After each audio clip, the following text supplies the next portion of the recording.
Hey guys, happy Saturday to you. Hope everybody's having a great week so far. You might notice that there's no Krista here tonight. That is because one, we are both busy on Saturday night, and this is a pre-recorded video. So no, we both had some stuff going on, and luckily my guest was able to do our interview on during the week. So this is a Tuesday evening we're recording this for this coming Saturday. So thank you guys for joining us today. I will be in chat for a little bit, in and out of chat. So if you have any questions during chat, I can try and answer them then, and also monitor you crazy little devils. Anyway, appreciate you guys coming. Real quick, want to remind you, as if you guys need reminding, we have a conference coming up, Crossing Realms Conference, September 19th and 20th at the Eagleton Civic Center. That is going to be right by the Ray County Museum. Here is a list of speakers and special guests. I mean, it's going to be a fantastic show. Pretty much a who's who. I've heard people calling this like the conference of the century. So I don't know if it's going to be that good, but it's going to be pretty good. So make sure you get your tickets. Go to Eventbrite under the Blondes and Booze, or you can just search Crossing Realms Conference under Eventbrite. So get your tickets there while they last. They are going fast. The ghost hunt that we have after the concert conference is already sold out. So make sure that you get tickets to the conference. So there will be tours of the museum during the day. Kathy said that she was going to be able to do that. Just no extra overnight ghost hunt. So without further ado, and Ann Selene is here tonight. If you were able to read that list, Ann will be at the conference. She will be speaking. So let's welcome Ann to the show. Hi, Ann. How you doing tonight? I'm wonderful. Thank you so much for having me. I am so glad that you were able to reschedule with us from Saturday to today, because I really wanted to talk to you. I've heard a lot of great things about you, and we've been sending messages back and forth, and you seem like a really great person. So I'm very happy Thank that you you're so much. here. No This is problem. No problem. exciting. Well, first things first, you have let's talk about some of your books that you have. You have one that's just newly released, correct? Actually, so my very first book was released in February of 2022. Mm-hmm. And that one is called Aperture in the Veil: The Diaries of Lady Ann. Mm-hmm. That one it's very much like it's a memoir of all of the paranormal experiences that I've had since my earliest memories, really. And I put it together because when I was talking to my kids, they were like, oh, is this real? Is that real? And they had paranormal experiences of their own. And I really wanted to create something where, if anything, because, we're not promised tomorrow. We have no idea the path before us. So I wanted to try to have something to leave behind where they would know that, they're not alone, that these experiences are real, that other people have these experiences as well. And that was also something that I found to be really profound for me, was that all of my experiences, I would say 95% of them, I had other people with me when I experienced them. And so that was more confirmation that, this stuff was real and true. So that came out in February. I'm redoing it, so I'm going to re-release it. So I have a couple copies that I have available now that are first edition, and you have to message me if you want one of those, and otherwise you can't find it anywhere. And then I'll have it re-released by the time we do the conference. Awesome. Yeah. So you mentioned that, and we'll get to your other book that you were talking about, actually in the chats that we were doing. You talked about lifelong experiences from as far back as you can remember. What were some of those really early experiences, and how did those make you feel right off some of the first ones, how did they make you feel? Well, my very first one is my very first memory, and I can't remember how old I was. I mean, I couldn't really talk, and my dad got custody of me when I was maybe a year old or so. That's a little fuzzy. I'm one of the first women in my family in many generations that hasn't been adopted. So my mom gave me to my dad when I was really little. And anyways, he worked in a machine shop, so he had to take me over to babysitters. And she was just down the street. I remember he dropped me off there. And I remember looking through this really big picture window. And there's this valley of just farmlands, and it would flood. And the sky was bright with these colors, with the sun. And I remember looking at it thinking, wow, I came back. So it's just this immediate knowing that I had been here before. So that's my very first memory that I ever remember. So then from there, I remember feeling in my bedroom, like I remember standing in my crib, and I could feel this presence just outside of my bedroom. So it was kind of catty corner where my door was, and then it led out to the hallway. And I remember always feeling like there was somebody standing there at the corner.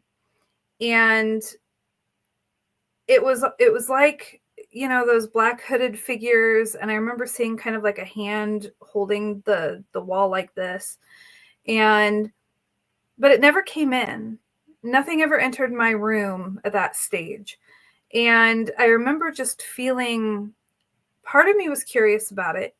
The other part was scared, but because it never entered my room, it was kind of like, okay, so there's a separation. It's out there and I'm in here. So, you know what I mean? And so then as I got older,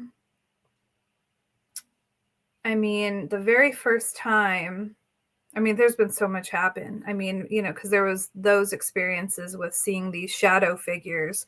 But then there was also looking out my bedroom window and seeing these, I guess you would call them UFOs, but they were lights in the sky that didn't behave like a meteor or a helicopter, because they would kind of go, one of them went in like this zigzag shape, and then it kind of like zoomed off, like it was just almost like you didn't even see it there in the first place because it was so fast, Right. And I remember talking to my dad. My dad is ex-military. He was in the Air Force.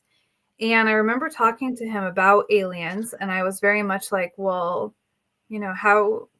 what was that? And he was like, well, it's a UFO. It's really easy to tell a UFO from a plane or a meteor or a satellite, and he goes, here, I'll show you. And he pointed out, different things. And so I remember asking him once, I said, well, Dad, are there good aliens and bad aliens? And he looks at me and he says in a way that seemed really stern, that to this day, it's kind of like if you were joking around, you wouldn't speak to your child this way. He was just very serious and said, of course there is. Just like there's good and bad people. You have to understand there's good and bad people, there's good and bad aliens. And it really stuck with me, like, whoa, okay. Well, my grandfather, he was a historian. I mean, they all were, because they bought and sold postcards. They were really into antique ephemera. So they loved history. We grew up, in the Pacific Northwest. So they were rock founders. So they had all the stories about Sasquatch and everything. Yep. And so I was into kind of, cryptozoology and paranormal and everything, and loved unsolved mysteries. So, yeah, this led me to trying to create my own Ouija board when I was a teenager. And that's everything shift. Yeah, everything shifted there. So I had created it in my bedroom, and I put it on a TV tray, and I had a cup, and so I was trying to summon whatever, as we do. And so nothing happened. And so I was like, okay, well, this is lame, whatever. Mm-hmm. And it was later on the next night that I could feel a presence in my room. There was this male type of a presence, it seemed like. But So I just, I'm sorry, was that a different kind of presence than what you felt before? yes. So it was different in the sense of the stuff that felt like it was outside the bedroom Mm-hmm. was very just empty, distant, just not this solid human man feeling. I don't know if that makes any sense. Gotcha. Yeah. And it increased over several nights to the point where finally on one of the nights I was trying to go to bed and I felt this presence and he was standing right next to my bed and I could literally feel his hands holding down my legs. And I remember just laying there being like, don't breathe. Like just close your eyes and don't breathe because if he sees you breathing, you know. And somehow I passed out. And I woke up the next morning and it was just, I told my grandpa about it. And of course, then he wanted to involve we were Methodist. And so we brought over somebody to bless the house and the property and everything like that. But, and this is really interesting, later on that night, after somebody came and blessed the house and did that, you know, did all that, I went to bed and I was thinking, how do I even know if it worked, you know? And I was laying in bed, and if the door was over here and my window was over here, I was facing the window, and I'm trying to go to sleep, and on the wall, it's this pulsating bluish white light, and I'm like, well, that's weird because my TV is off. But then I thought, well, maybe it's my dad's TV, you know, shining through the hallway. So when I rolled over, there was just this massive ball of this pulsating white blue light just at the end of my bed. In your room? In my room. Oh, wow. At the foot of my bed. And I sat up like I wanted to go towards it, you know, and I'm just awestruck. And then all of a sudden, just gone, as if it was never there. And I just sat there in awe, but I also at the same time felt this peace that I had never felt before, and I've never felt that since. And I was able to go to sleep, and that was that for experiences in my bedroom. What do you think that could have been?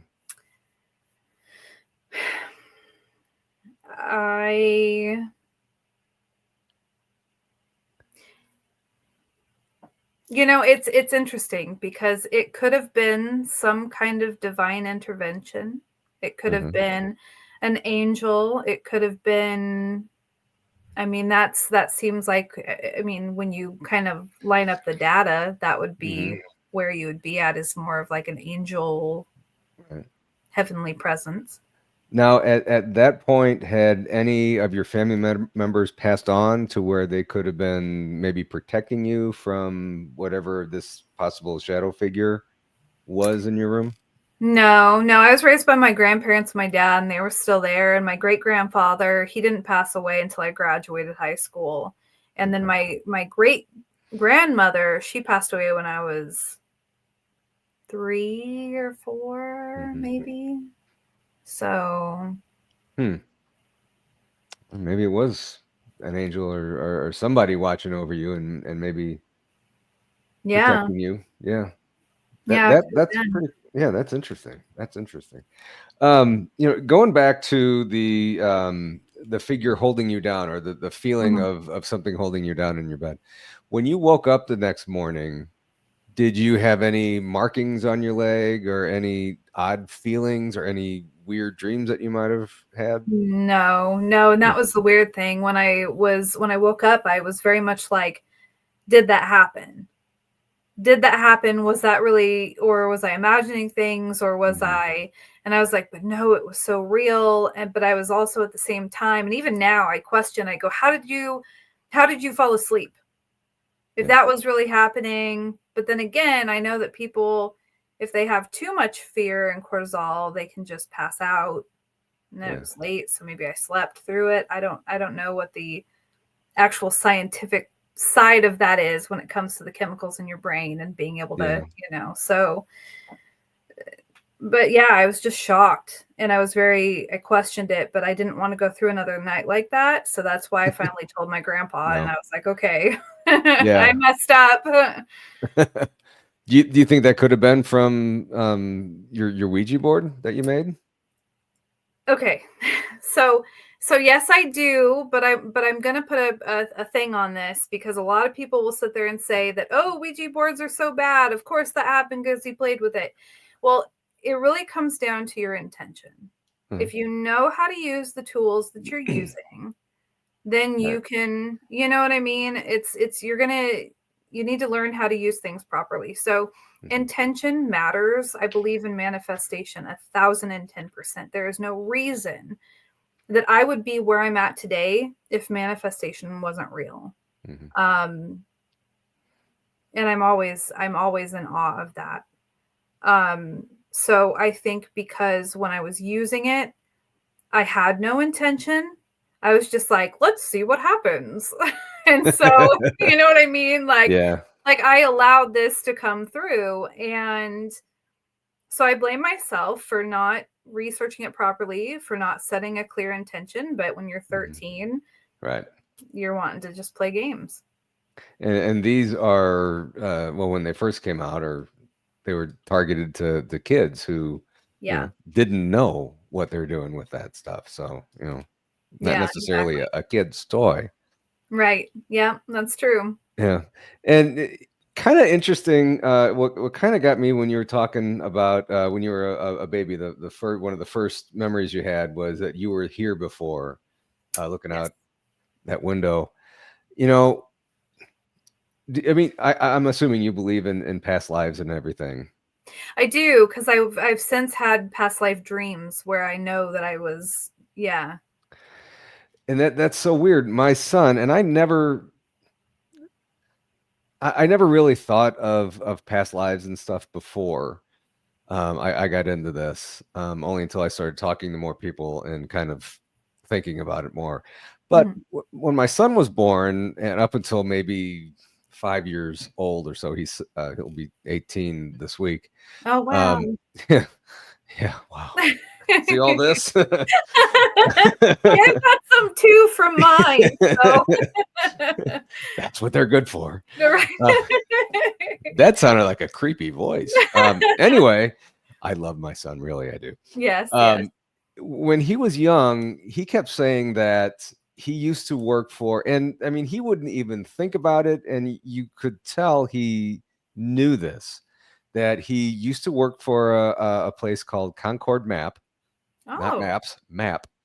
And he had 3 kids, and he gave us their names. I don't remember what their names are. Princess something and some odd names. But he never really gave us any more details. But to have something so specific, Concord Map, and the exact names of his kids, but really not talking about anybody else. Have you come across many people who have those kind of remember past lives so vividly? I mean, I've talked to a lot of people that have said they had really vivid dreams, and that they knew from the repetition of the dream and how real that it felt, that it was real. But I've heard stories of kids that have said, oh, I was such and such, and then the parents go and verify it through historical records and things and find out, whoa, there's no way that my child would know this, but here it is, like, it's fact. And so I've always been fascinated by those stories, but I have never gotten to meet anybody who actually had something like that happen. Yeah. And I kind of looked it up online on Concord Map, and I really didn't see anything from that. So, I don't know. It could have been someplace, far away from here or something. I have no idea, really. Right. Yeah. So, I mean, wow. It probably was. I mean, he's And again, like you said before, that seeing spirits and objects when you're young like that, he saw stuff a lot too, and that's neither one of, well, I guess my wife has before in the house, but I really haven't. But I always kind of put it as, kids see so much because they're so pure and so innocent and stuff.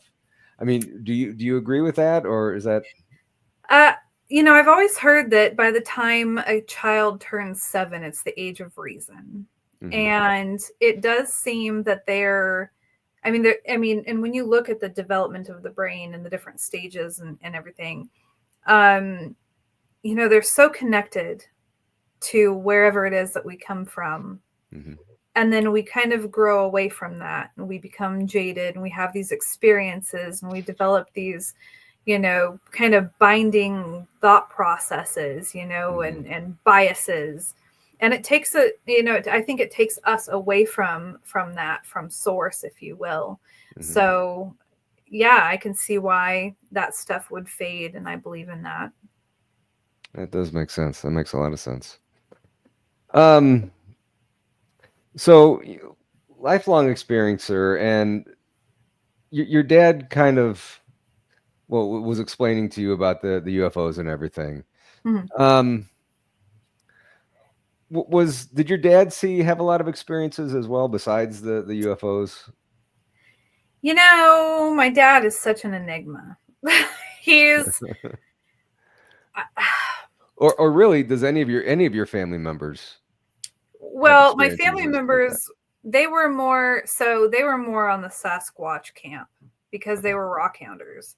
Mhm, But my grandfather, when his mother passed away and he was up there staying in the house for her funeral, he said that he woke up in the middle of the night and he saw her standing at the end of the bed, mhm. and he could feel her presence and just that she was saying goodbye, and she kind of faded away.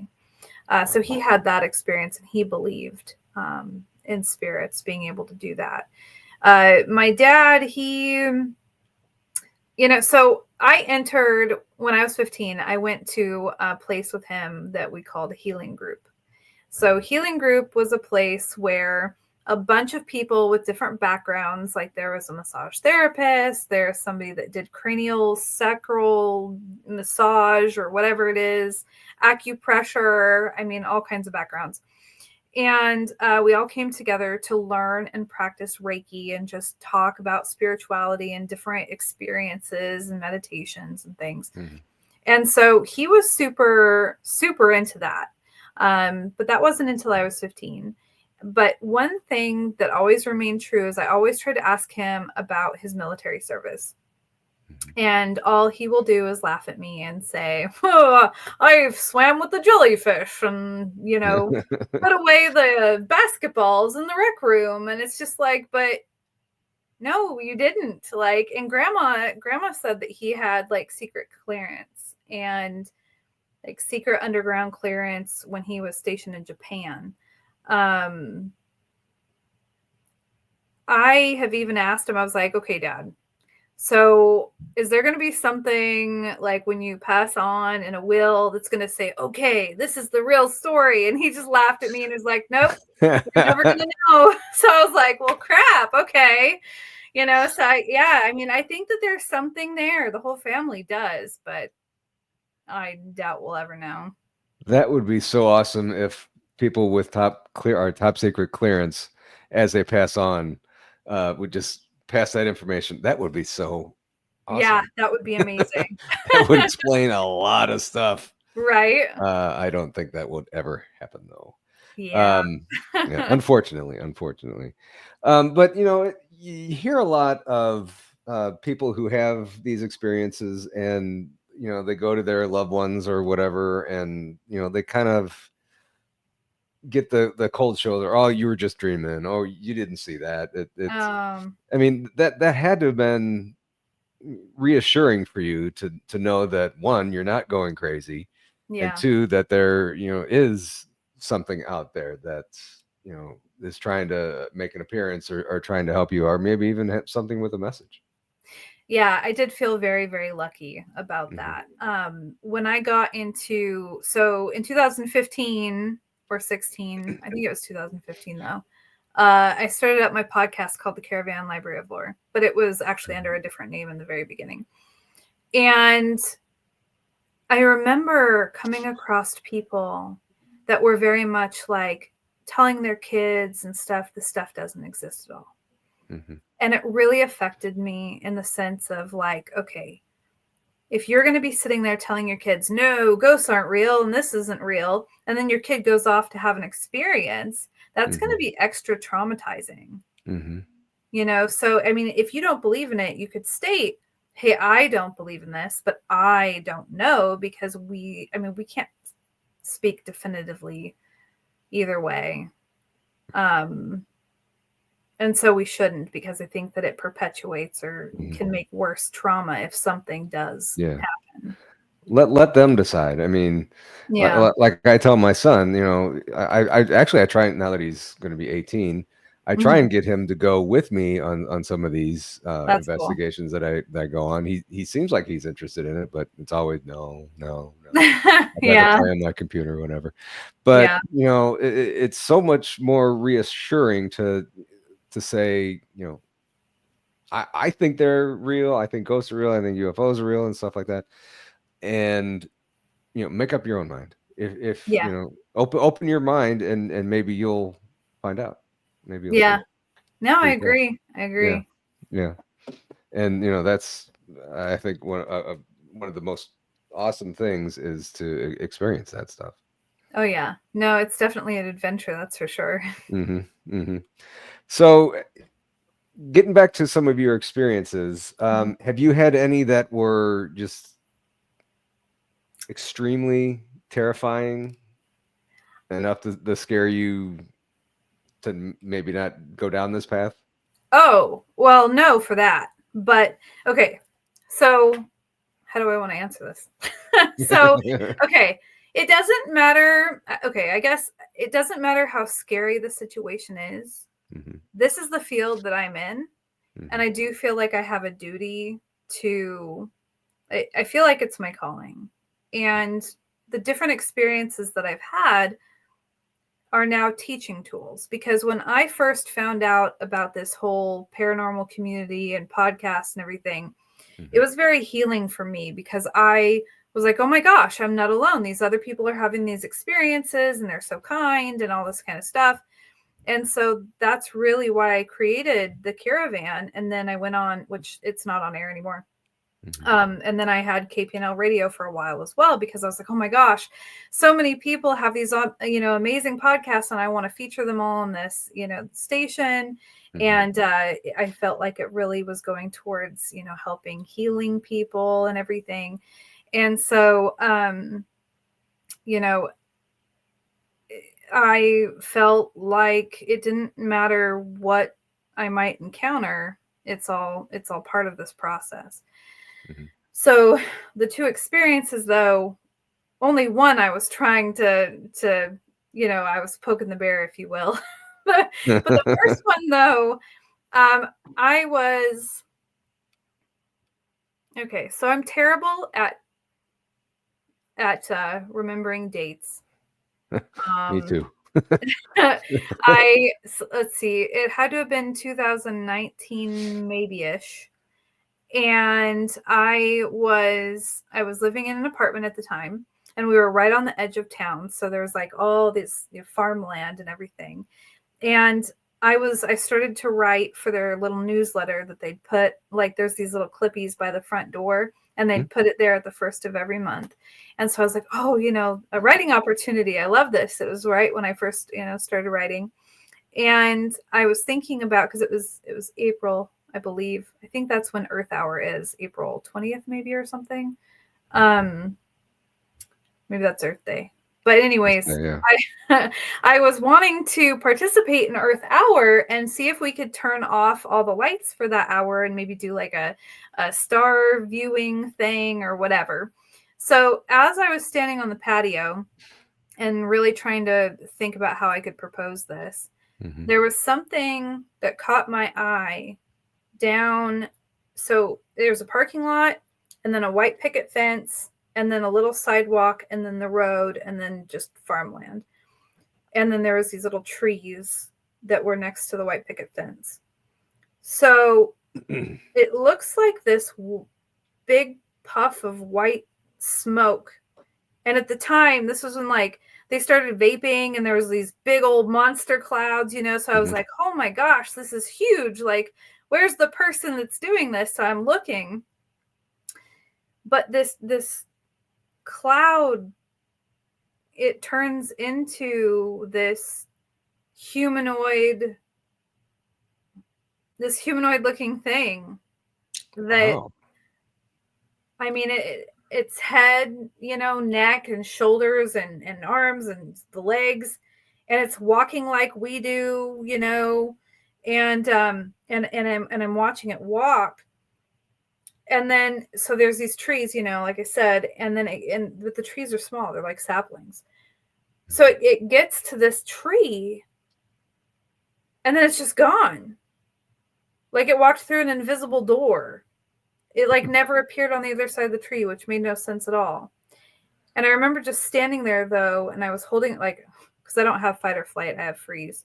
So I'm standing there, frozen. Again, don't breathe, you know. and then all I can think is don't turn your back, because I have to turn my back to go in the sliding door. And I'm thinking, if this thing can manifest out of nothing, wherever, and you know, who's to say that I'm not going to turn to open my door and it's not going to be standing right there next to me? I was terrified. And somehow I was able to get out of it, and I go into the you know, inside, and I shut the door, and I call my sister, and I'm hysterical. I'm crying, and that's just not something I've done before in different paranormal experiences. And I have her on the phone. I'm trying to explain what I saw, and you know, she's like, okay, let's close all the blinds. And I close all the blinds except for in my kids' room. They're last. I chose them last because I'm hysterical. I don't want them to see or know, because you know, they're going to be like, what's wrong, don't want to scare them. So I end up going in there last. I have my composure-ish, and I go in there. I've got my sister on the phone. I go to reach for the pull cord for the blinds, and I feel like I can see this, or this presence I feel it, like it's watching me from across the screen space in this other apartment. And so I look, and sure enough, the exact same figure is standing in the window inside this other apartment. And I took a picture of it. I mean, you can make it out, and I do have it in my book. I'll try to send it to you. I don't know if you can upload that somewhere in this. But and I took a picture real quick, and she was on speakerphone, and then I had already pulled the blind, so I let go, of course, and the blinds shoot down, and then I sent it to her though, and I deleted it off my phone. I was like, keep this. I might ask for it back one day. But I felt that if I kept the photo, then I'm keeping an energetic connection with this thing. And it's already sitting there manifesting. And then I felt like it being over in the window across the way was kind of like, hey, I know you saw me. And I'm sitting there going, okay, no thanks. And so it was a while later that I finally decided I would talk about it, and I asked for the picture back. The problem with that, though, is, so when you have a picture analyzed, they're going to be looking at all the data of the original photo, but you can't find that because it was taken in, you know, and then sent to sister, and then I deleted it off my phone. So there's no way. So, but I have had people look at it, because I was like, you know, if you can at least debunk this photo and be like, oh, it's clearly the car's reflection and the light, you know, whatever, then I would feel better about it, because the section of that experience of it being cognizant that I saw it wouldn't be real. So it would feel less intimidating, like, oh, I just saw something walk by. and there'd be less of a connection. So I've had people look at it, but nobody's really truly been able to debunk it yet. So I don't know. Really? And what did this figure look like? It was like in modern era clothes, or could you even tell? It was like an alien. It was Really? it was like this opaque, whitish, skinny with a weird shaped head. Wow. Yeah, it was jarring. It was really a Yeah. jarring experience. Yeah, I mean, yeah, to see something like that. I mean, I would think it'd be one thing if it was just like a spirit manifesting, a say a Gettysburg soldier, whatever. I don't know. Right, right, right. But to see an alien manifesting, I mean, they can do that just about anywhere, I Yeah. guess. I mean, that would just be kind of a little unnerving, I think. Yeah.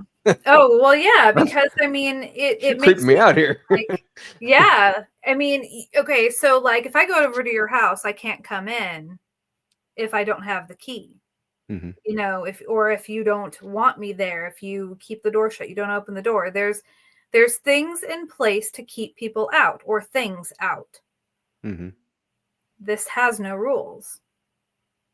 Hmm. Doesn't matter. It doesn't matter. And so that was what really was so hard about it. It was just like, oh, you want to pop in over here and then over here, and so it Yeah. really makes it kind of that sense of safety that we like to think we have was just obliterated in that experience.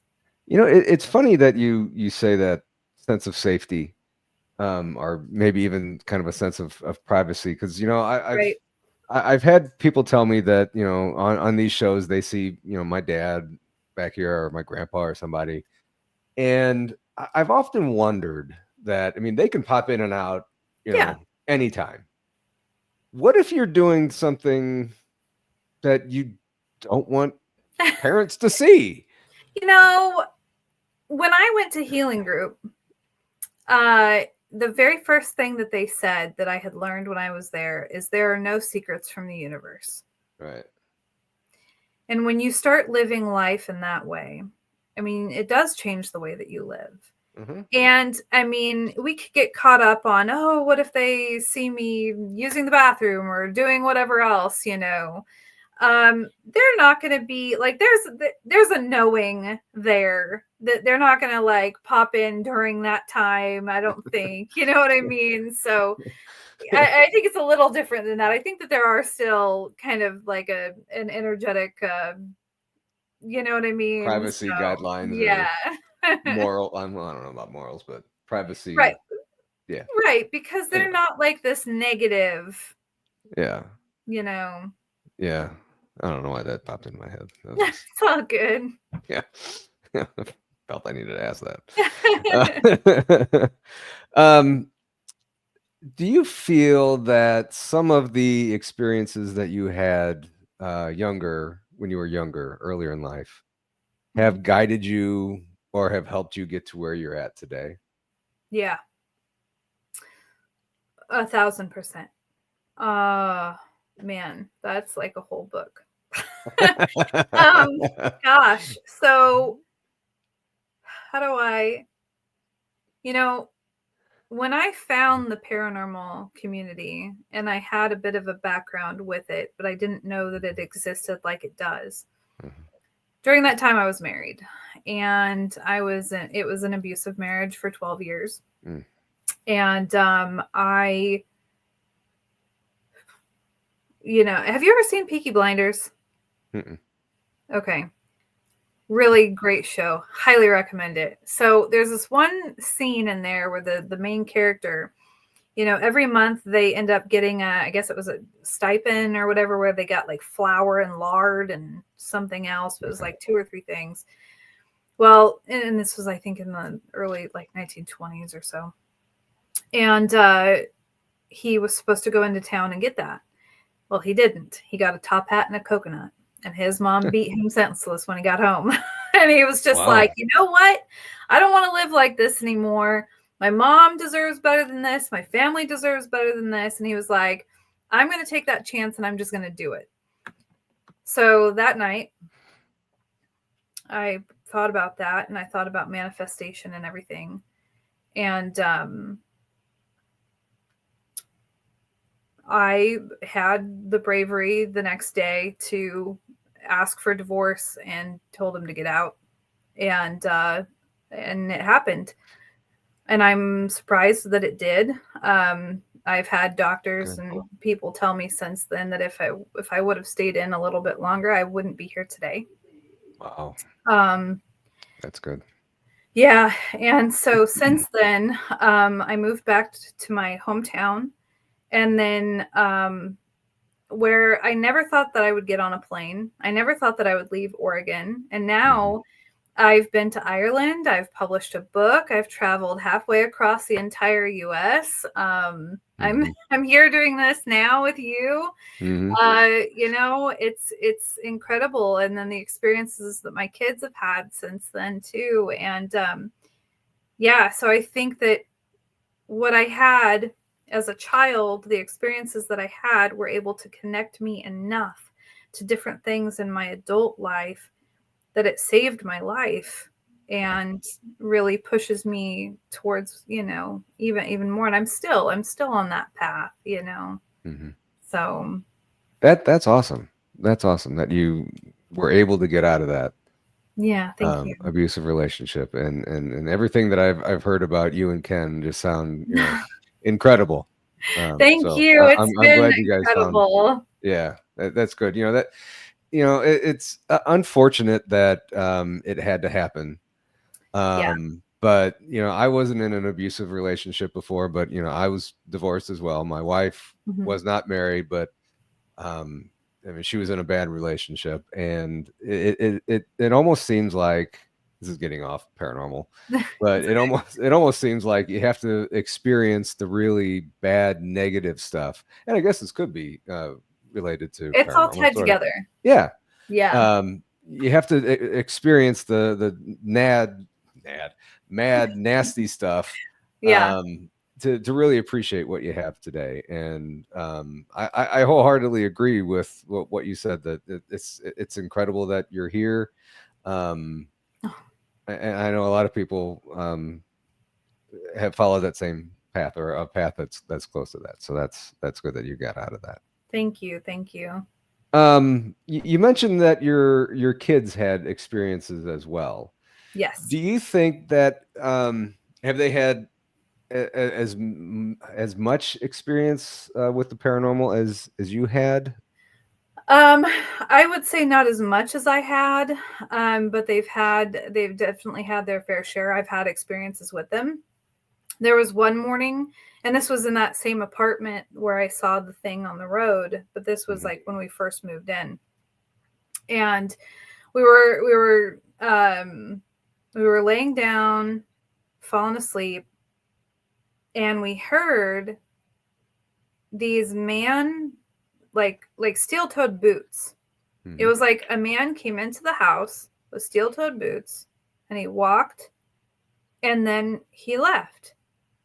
And we both woke up. We heard it. We heard the door shut and everything, but we never heard the door lock behind it. And there's another bolt where you can't lock it. You have to lock it from the inside. And I checked, and everything was locked, even the bolt and so it was like there's no way that was anybody, not a maintenance worker, not my ex-husband at the time, nothing. It was really strange. And then my youngest, she had this one experience where she comes up to me, and I can't remember how old she was. I'd have to do the math, and I'm not a mather. So me too. anyways, little. And she hadn't watched anything where, okay, so there's these antique, I forget what they're called, but anyways, you put a candle in it, and it's metal, and it will cause the heat from the candle will cause it to turn around like this, and it lets off a shadow, so there's pictures on the walls. Oh, okay. It's really, really cool. Again, I forget what they're called, but my kids didn't know anything about those. And so here's my youngest toddler, and she says, I see a girl in the attic. She's got black hair and it goes like this. And she said she has a picture thing with a candle. And I'm just like, it freaked us out. It was weird because it was just like, okay, so there's a girl in the attic that has this with her. And it was just, I mean, and she didn't want to go near, she didn't want to stand underneath the opening of the attic. Wow. And that was only around for a couple days, and then she was just off doing her own thing again. So I don't know. That's weird. Yeah. Do you think that they're more open to that because of you? Yeah. I do. I think so. I think that they might have like kind of just shrugged it off, like, whatever, or maybe not paid as much attention or anything like that. But then again, I've also heard that these things can run in families. I mean, and it can just, I mean, not just like energetically, but then when you look at the study of epigenetics, which is where things are actually passed down through our DNA. Like there was a study done on 2 mother tigers, and they were both pregnant. One was allowed to reach REM sleep. The other one was not. And so every time that so this is when you're dreaming and most active, when you're sleeping, she was woke up. Well, when the cubs were born, the mother who was able to sleep, they had all their instincts. They could nurse. They were walking around. The mother who wasn't allowed to sleep, the cubs had to be bottle fed. They were wobbly when they walked. And the study was about, how when you're pregnant, you're passing, like through sleep somehow, you're passing certain things down to your child, and your child is learning and developing these certain things. And so, I mean, it's a fascinating study. So how much of it is it nature versus nurture? So that is fascinating. That is fascinating. And again, going back to the thing you saw on the road, when you said that, if I ever write a book, and that's probably, I don't know if that's ever going to happen or not, but I like that title, The Thing on the Road. Oh, yeah, that's a good one. I like it. Just kind of hit me, that Thing on the Road. That'd be good horror. Yeah, like it sounds, it's immediately scary. I like it. Yeah, I have to pass that on to, I know a writer, an author that does horror books.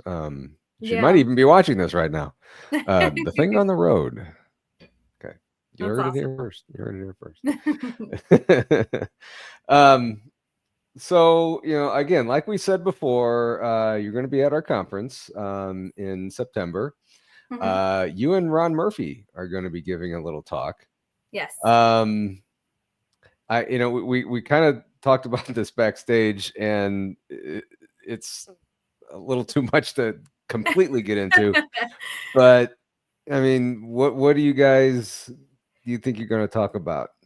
So I'll start it off with the fact that Ron and I actually spoke together in 2023 at a Dogman conference here in Texas.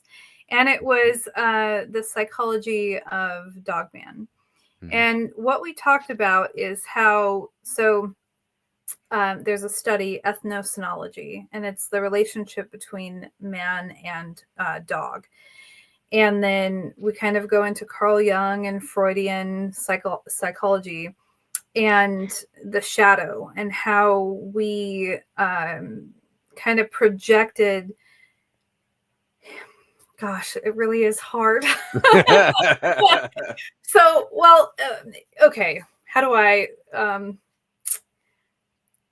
Okay, so psychology, how everything is connected. The power of the mind and manifestation.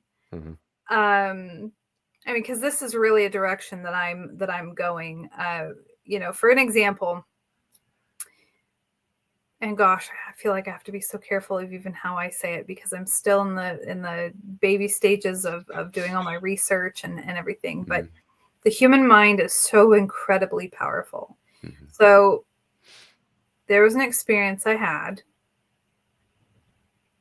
This is the first time I think I'm going to end up talking about this.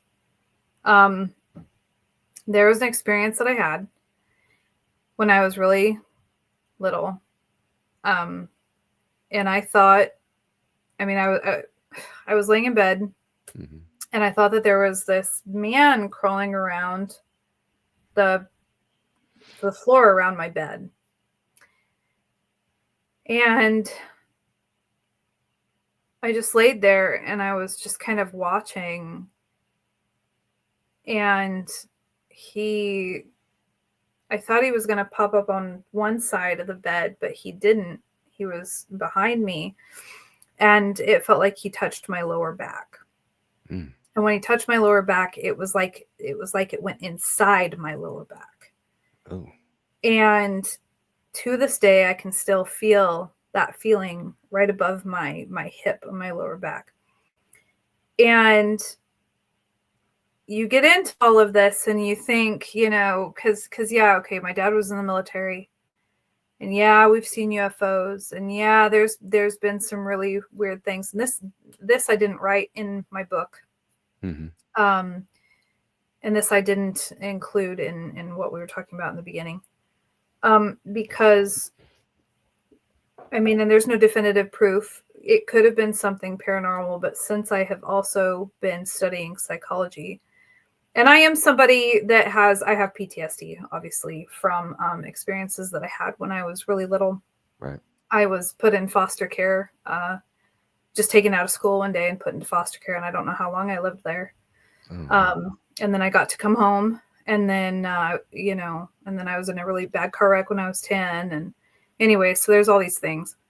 Well, the mind is so powerful that sometimes we can create these scenarios in our mind. And the human mind, number one, is very fallible. It's constantly searching for patterns, and it's constantly searching for a puzzle piece to put in that missing piece in the puzzle. And so it's going to take everything that it can from your subconscious, different experiences that you had, and try to create something. So oftentimes, and I've read this in multiple books, oftentimes if a child has some type of a traumatic experience, the brain will create a different scenario. It could be paranormal, to cover up the real trauma, because it's easier to think that a alien abducted you than a trusted somebody doing something Right. bad. Right. And so I don't know what it was. I'm trying to uncover that. Was it paranormal, or was it trauma that's masked as paranormal?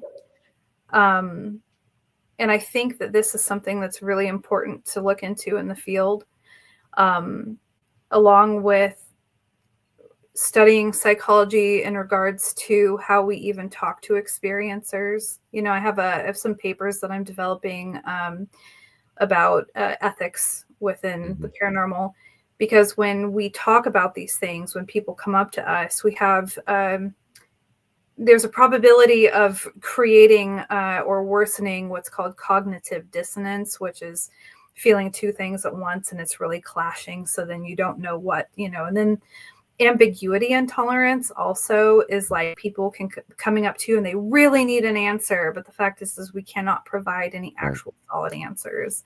Right. So we really have to be open-minded, and we have to be open-minded enough not just to believe in the paranormal, but to also consider the fact of how powerful the mind is, and that we can actually haunt ourselves. Yeah.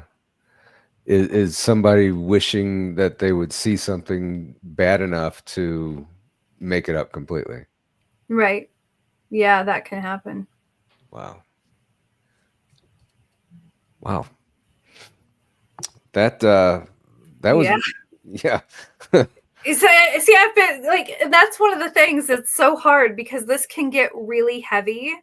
and really serious really quick. And then Yeah. and I know that that's also not going to be very popular because it's fun to be scared, it's fun to have the stories and everything, but if we're going to take it serious and we want to do real healing, we kind of have to go down this road too. Yeah, I mean, there's always another part to everything. And, one to protect yourself. Yeah. And you have to, keep a lot of things in mind when you do these things. Yeah. And that's one of them too. Wow. Yeah. I had no idea this was going to go that way. that completely threw me off. Yeah, I mean, that's wow. Yeah, I don't even know where I'm going from after this. That's okay. I mean, we can bounce around and back, Yeah. So getting back to your kids for a second. When they were first having these experiences, what did you tell them? Oh, well, I was very like, I was like, oh, well, what did you experience? What did you feel? And just really letting them tell their story. And then I said, well, it's a possibility, you never know. But you're safe and stuff. And I said, I taught them, it was so funny. So they knew about saging. And so sometimes they would play what they called ghost. So the older one was the one that had the sage, and the younger one was the ghost. And so she'd chase after her to sage her away, and which I thought was so hilarious. And yeah, so they were open to it, and sometimes they felt afraid, but they also knew that there was ways to really, like, if you calm yourself, and some of the things that I also learned from healing group was, surrounding yourself with a white light or a blue light of protection, and those different practices and stuff, and it brought them peace. Interesting. Yeah. You had mentioned earlier, and like you said, we're bouncing kind of around, and that's kind of how my mind works. Reiki healing. Are you a Reiki healer? Yeah, I'm a Reiki master. I ended up getting my mastery back in 2011. Wow.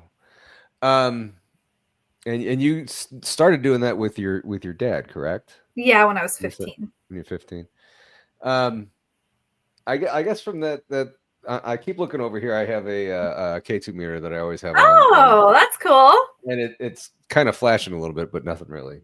Out of the corner of my eye, I see little lights flashing over here. Squirrel. Yeah. Oh, so the Reiki. When you first experienced that, what kind of click that? Yeah, I want to get into this a little bit more deeper. Gosh. Okay. So that actually happened when I had a one-on-one meeting with a woman named Trisha. And I talk about her she actually has a whole chapter that's just dedicated to her. So I was 15. My dad scheduled what was called an angel appointment with her. And we sat together and we were talking, and she had me put out my hands like this. And then she put her hands over mine. And I remember her asking me to just feel and tell her what I was feeling, And she was going through these different energies that she was going to send to me, like earth, air, water, like fire. And each one felt very distinctly different, which it was so weird. It was so weird to experience that. And, earth felt magnetic, fire tingled, air was very light and almost like there was a breeze there. It was wild. And I remember I did that to other people. Like once I learned, and it's really just concentrating on those energies and just really envisioning that it's coming through and that you're sending that to the person. And it's so funny to see their reactions when they feel it, because it's the same reaction that I felt. And it's so funny. Like, and kind of confirmation for both of you, because if they're like, oh my gosh, that's, Earth, and it's like, oh my gosh, it is. And so that was fascinating. And then when I went to healing group, it was really crazy, because I remember one person was, a lot of people. So when you lay on the healing table, which was a massage table, and people were standing around, a lot of them would just have their eyes closed and they'd have their hands hovering above the person. Some people might lay hands on. And I would walk into the room and their eyes would be closed. And I remember them being like, it's Ann. And they were always like, your energy is distinctly different from everybody else's in the room. Really? Yeah. And there was a lot of profound things that happened when I was there. And I mean, from different healing things that happened to, I mean, I was also learning to channel. That was weird, because it was like I saw this vision of this crystal pyramid in my head as I was walking down the stairs, and I went into the room, and this guy had literally just taken it out of this zippered case that he had. And I was so flabbergasted. I was like, oh my gosh, do you mind? Can I hold that? And he was like, sure. So, he hands it to me. And I walk over to this one lady, and I'm standing in front of her. And the next thing I know, I'm like looking at her, and I don't know how much time has passed, and she's crying. She's just sobbing. And she's just like, thank you, thank you, thank you. So some type of message came through. I don't know what it was. I don't remember anything about it. And so there was so many different things that happened during that time. Yeah.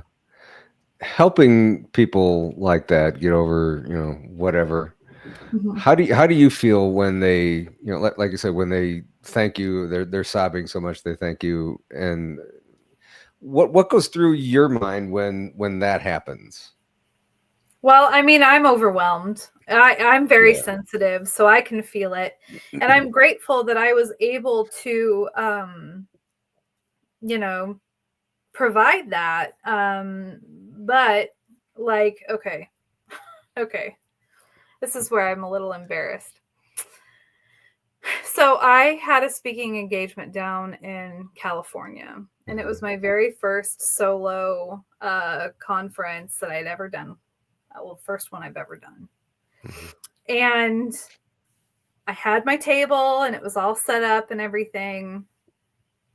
And I had people coming, and I've always had people be really drawn to me, and they want to tell me their life story. And I feel so honored for that. And then people tell me how different my energy is and everything. And again, I'm very honored by that. But then people were wanting to divulge so much stuff, and it was very healing for them, which was great, but I can also feel it myself. And so then I moved to tears when they're moved to tears, and it's so heavy. And then they leave the table, and then the next people are coming, and the same thing is happening.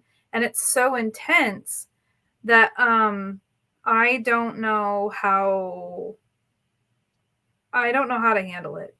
And so I left my table and I went and watched football. I remember it was a Broncos game, and because Ken's really into fantasy football, and we had a player on the Broncos, Javon Williams or whatever, I think, the Broncos that year, and he had gotten a major injury during that. He was out for the season, and I couldn't go back to my table. I couldn't, and I felt so bad.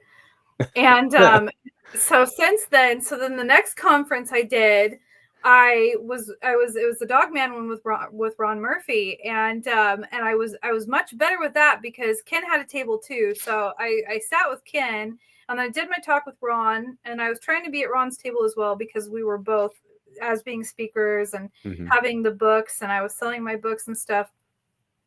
But I still ended up disappearing for a little bit. And Ron was like, these people are asking for you. And I'm like, I'm sorry. And so I came back and I did the book signing and stuff like that. And so, I mean, I will admit, okay, I've got ADHD. I'm a little aloof. I'm extremely sensitive. And I have social anxiety. I've got serious social anxiety. So it can be really hard for me, but and you love football. I do. I don't ever miss a game. My heart is with the 49ers. So that's my team. Yeah. Just when I thought we could be friends. I know. Well, who's your team? I really don't have one. I was just kidding. But for a while, that when the Rams were here in St. Louis, we just didn't like the 49ers, and they always seemed to have our number. Yeah. But honestly, I don't.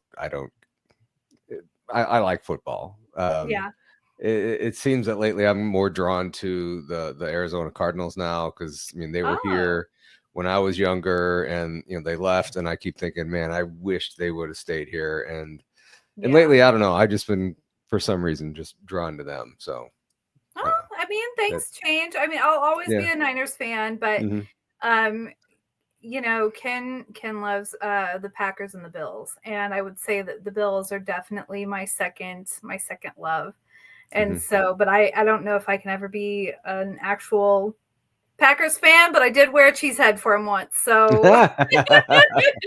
but some of those classic championship games with the you got the Niners and the Cowboys, but Niners and the Packers too. Yep, that's true. Yeah. If you're just now tuning in, this isn't Zanzibar, my sports show. This is Paranormal Among Us. I have a sports show on today. Ghost football. Yeah, haunted stadiums. I'm sure Lambeau Field is haunted. I'm sure. Yeah. That's what we should do for a show. So I started a couple months ago. I started a new sports show called Zanzibar. Nice. I have a bar in my basement called Zanzibar, and that's where I do the show from. And a lot of it is my dad's baseball Cardinal memorabilia in the background. Oh, wow. Me and another buddy, we do that. So very cool. Went off into a little tangent there, but anyway. So haunted Lambeau Field. Yeah, let's put that on the list for show ideas. Yeah, I'll tune in. Yeah. Let's talk about your website a little bit.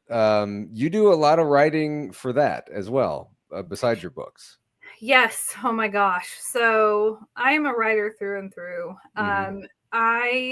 So right now I'm focusing on a website called Medium. So that's my blog, and I'm writing about everything under the sun. So sometimes it might be like a life lesson that I learned.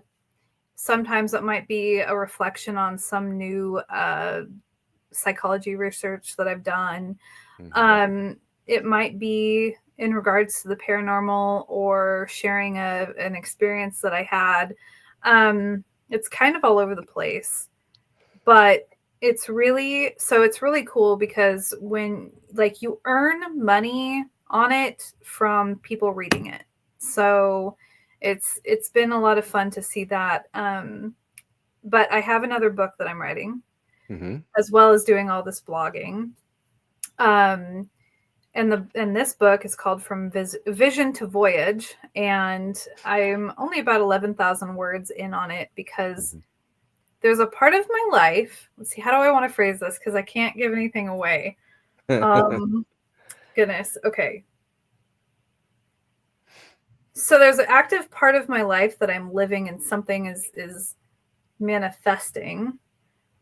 So I'm actively writing about it right now, and something's going to take place. And so the book isn't going to be able to be finished until the actual life thing isn't finished. And so I can't, maybe by fall I might have it done-ish, this second book.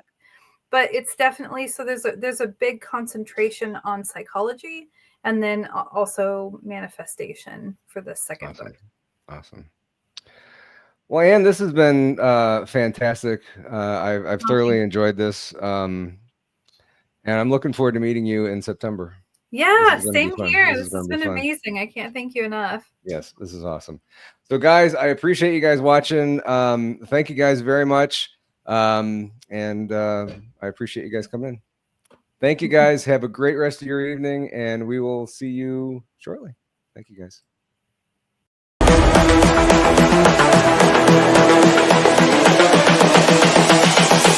This is the future.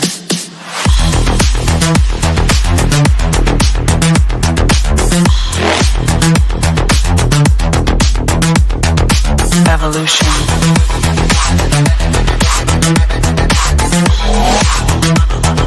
This is the future.